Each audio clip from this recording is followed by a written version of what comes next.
एक मर्तबा का जिक्र है, दरिया किनारे एक मलाह का खूबसूरत मकान था। उसके पास एक नहायत धीन तोता था।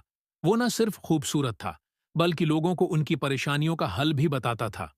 एक दिन मिलाह मछलियां पकड़ रहा था। उसके जाल में आयक खूबसूरत सुनहरे रंग की मछली आ गई। मछली अचानक बोलने लग गई, मुझे छोड़ दो, मुझे छोड़ दो। मिलाह मछली को बोलता देखकर बहुत हैरत ज़दा हुआ। उसने मछली को पानी में छोड़ दिया। मछली अचानक सुनहरी परी में तब्दील हो गई और बोली, ए नेक इंसान, अगर मैं तुम्हारे किसी भी काम आऊं तो मुझे याद कर लेना। एक दिन बादशाह सैर करता हुआ सिपाहियों के साथ मिलाह के घर के करीब से गुजरा और खूबसूरत तोते को देखकर हैरान रह गया। बादशाह ने मिलाह से कहा, अगर तुम मेरे दो सवालों के जवाब दे दो तो मैं तुम्हें बहुत सारा माल और महल बना कर दूंगा। अगर जवाब ना दिया तो तुम्हें मुझे ये तोता देना होगा। मिलाह ने सवाल पूछे।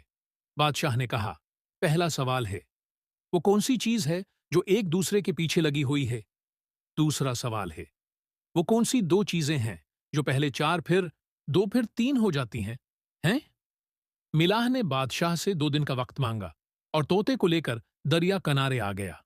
मिलाह ने सुनहरी परी को याद किया तो परी आ गई।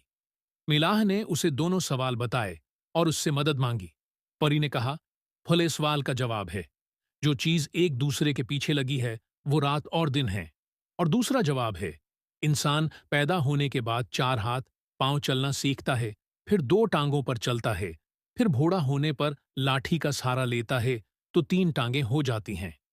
मिलाह परी के जवाब सुनकर बहुत खुश हुआ और 2 दिन बाद बादशाह को जाकर सवालों के जवाब दे दिया। बादशाह ने मिलाह के जवाबात सुनकर उस भत इनाम दिया और तोता भी नहीं लिया। मिलाह ने जो नेकी सुनहरी परी के साथ की थी, उसे उसका सिला मिल गया।